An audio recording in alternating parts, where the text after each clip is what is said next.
آج حیرت ہوتی ہے اور افسوس ہوتا ہے، ہم کبھی ارتداد پر گفتگو کرتے ہیں کہ ہماری بچیاں اسلام سے نکل کر دوسروں کے ساتھ ہو رہی ہیں اور ایک منظم سازش ہے، یہ حقیقت ہے۔ لیکن ذرا آج سوچیں، آج ہم اپنی شادیوں میں جو شادیوں کے نام پر بربادیاں کر رہے ہیں، اس میں کس کی سازش ہے؟ آج ہم اپنی شادیوں کے محفلوں میں جہاں حمد و ثنا اور قرآن عظیم کی تلاوت ہونی تھی، جہاں حضرت فاطمہ الزہرا کی سیرت اور خدیجہ الکبریٰ رضی اللہ تعالی عنہا کے دین پر خرچ کرنے کی وہ قربانیاں بیان کرنی تھی، وہاں آج ہجڑوں کو بلا کے نچایا جا رہا ہے، ڈی جے لگا کے نہ صرف اپنے کو بلکہ پورے محلے کو سنایا جا رہا ہے۔ اور ایسے ایسے غیرت مند جن کو قرآن کی آواز سننے سے تکلیف ہوتی ہے، اگر کہیں نعت کی محفل چلے تو پولیس کو فون جاتا ہے، وہ بار بار آ کے بند کراتی ہے، ان کو رشوت دے کے کام چلانا پڑتا ہے کہ تھوڑی دیر اور چلنے دو، تھوڑی دیر اور چلنے دو۔ لیکن تمہیں کیا ہو گیا ہے کہ کوئی اگر اس طرح کی بدتمیزیاں کرتا ہے تو تمہارے کان بند ہو جاتے ہیں، تمہاری زبانیں گونگ ہو جاتی ہیں، تم پھر خبر نہیں کر سکتے۔ اگر تمہارے اندر اتنی طاقت نہیں تو کم سے کم دو چند بات بول تو دو، اپنی بیزاری کا اظہار تو کر دو۔ اگر وہ جہنم میں جا رہا ہے تو خود جائے، دوسروں کو لے کے کیوں جا رہا؟ اذان کی آوازیں مات پڑ جاتی ہیں۔ ابھی اسی ہفتے افسوس ہوا، میں ایک پروگرام میں گیا اور اس پروگرام میں باضابطہ طریقے سے اعلان بھی، کرسیاں خالی۔ میں نے پوچھا کیا ہوا تو پتا چلا کہ یہیں قریب میں شادی ہے، اس کی آواز گانے باجے کی پورے محلے کو شرابور کیے ہوئے۔ آخر یہ کیا ہے؟ اگر یہ بربادی کی ہمارے سبب نہیں تو اور کیا ہے؟ کوئی اگر ہماری بہو بیٹیوں کو نیلام کر رہا ہے تو یہ کوئی اور نہیں، ہم ہی کروا رہے ہیں۔ یہ اگر تم نے یہ راہ نہ نکالی ہوتی تو کسی کو جرات اور ہمت کیسے ہوتی؟ اور حیرت ہے کہ اس طرح کے معاملات ہوتے ہیں، لیڈران بھی خاموش ہوتے ہیں۔ اس محلے کے عمرا یا جن کے پاس اتنی طاقت ہوتی ہے کہ وہ بند کروا سکے، کر سکتے ہیں، وہ بھی خاموش ہوتے ہیں، وہ بھی ایسی محفلوں میں مدعو ہوتے ہیں، وہ بھی ہار پھول پہننے چلے جاتے ہیں، اور ان سے اگر کوئی پوچھتا ہے تو وہ یوں جواب دے کے گزر جاتے ہیں کہ وہ کر رہا ہے، ہم روک کیسے سکتے ہیں؟ لا حول ولا قوت، لا حول ولا قوت۔ یہ جواب اس وقت نہیں آتا ان لوگوں کو جس وقت بیان ہو رہا ہو، تقریر ہو رہی ہو، تب تو ان کے دل حلق سے باہر آنے لگتے۔ اللہ تبارک و تعالی ہمیں عقل سلیم عطا فرمائے۔ ہم اگر چاہتے ہیں کہ ایسی بدنامیوں سے اپنے آپ کو بچائیں اور جہنم کی اس دھڑکتی آگ میں اپنے آپ کو جانے سے محفوظ رکھیں تو ہم کو اسوہ رسول پر عمل کرنا ہوگا۔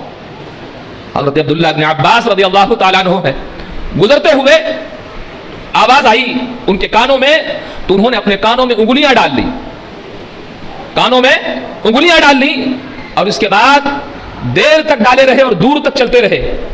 اس کے بعد پوچھا کہ کیا آ رہی ہے آواز؟ تو لوگوں نے کہا نہیں اب آواز نہیں آ رہی۔ تو اپنے کان سے انگلیاں باہر نکالی، اپنے کان سے انگلیاں باہر نکالی۔ فرمایا کہ میں نے اسی طرح سرکار کو کرتے ہوئے دیکھا تھا۔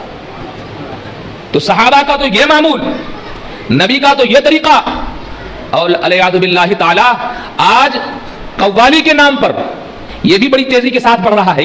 پتا چلا کہ اب لوگ گھروں میں، ابھی تک تو قوالی معیوب سمجھی جاتی تھی، لیکن اب کچھ پیر حضرات نمازوں کا پتہ نہیں، قرآن عظیم کی تلاوت کا ڈھنگ نہیں، رومال بڑھائے اور پیری مریدی کے نام پر لوگوں کو بدنام کر رہے ہیں کہ گھروں میں قوالیوں کی محفلیں شروع ہیں۔ ذرا اس کو سوچو۔ کچھ نے ایک نے پوچھا، ایک نے جواب دیا، اس نے کہا کہ اجمیر مقدس میں ہوتی ہے، سرکار غریب نواز کے پاس ہوتی ہے، محبوب الہی کے ہاں ہوتی ہے، لا حول ولا قوت۔ تو چاہے جہاں بھی ہوتی ہے ان بزرگوں کا طریقہ نہیں رہا۔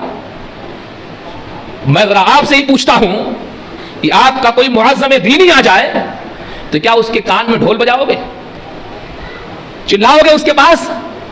تو یہ ادب ہوگا؟ کوئی تمہارے یہاں مہمان آئے تو اسی کے کان میں ڈھول بجاؤ تو کہو گے نہیں ان کو تکلیف ہوگی، شور ہو رہا ہے، چلانا پسند نہیں کرتے۔ تمہاری غیرت کہاں مر چکی ہے کہ جس جگہ تم چلانا پسند نہ کرتے ہو ان بزرگوں کو حضور ڈھول بجانا پسند کرتے؟ تو تم دین سے بڑی دور جا رہے ہو۔ ہمیں قریب آنے کی ضرورت ہے۔ ہمیں محفلوں کے انعقاد میں احتیاط کی ضرورت ہے. یہ شادیاں جو آج یہ موسم چل رہے ہیں، خدا را تمہیں توفیق دے. اب تو یہ چاہیے کہ نکاح مسجدوں میں کر لیے جائیں، ولیمہ مختصر کر کے فرصت کر دو. آج شادیوں کے نام پر اگر ڈی جے نہیں بج رہا ہے تو ویڈیوگرافی تو ہو ہی رہی ہے. اگر وہ نہیں ہو رہا ہے تو مردوں اور عورتوں کا اختلاط تو ہو ہی رہا ہے. وہ عورتیں جو شریف ہیں وہ اتنے ڈھنگ سے سج کر اپنے شوہر کے سامنے نہیں آتی ہوگی جتنے سج کر آج حالوں میں جا رہی ہیں، شادیوں میں جا رہی ہیں. اللہ تمہاری غیرت واپس لائے اور تم اپنی عفت و عظمت کی حفاظت کے لیے خود تیار ہو جاؤ.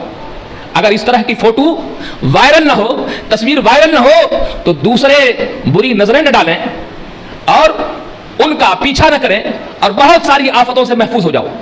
ہمارے مشائخ نے جو اسے فوٹوگرافی کو حرام قرار دیا اس میں بڑی عافیت ہے. جس گناہ کو ایک بار تھا فوٹو کے ذریعے، ویڈیو کے ذریعے محفوظ کر دیا جائے تو وہ جتنی بار دیکھے اتنی بار گناہ. اس گناہ کو محفوظ کر دیا جانا ہے. لیکن اگر وہ نہ رہے تو اگر شامت اعمال سے ایک بار غلطی ہوئی تو دوبارہ اس غلطی کا اعادہ تو نہیں ہوگا، لیکن اس کے ذریعے گناہ محفوظ ہوتے ہیں. اللہ تعالی ہمیں عقل سلیم عطا فرمائے. تو ہمیں اللہ رسول کے حکم پر عمل کی ضرورت. اللہ جل وعلا ہم سبوں کو دین کا نفع بخش علم اور اس پر عمل کی توفیق سے نوازے اور برائیوں سے محفوظ و مامون فرمائے. وآخر دعوانا ان الحمد للہ رب العالمین.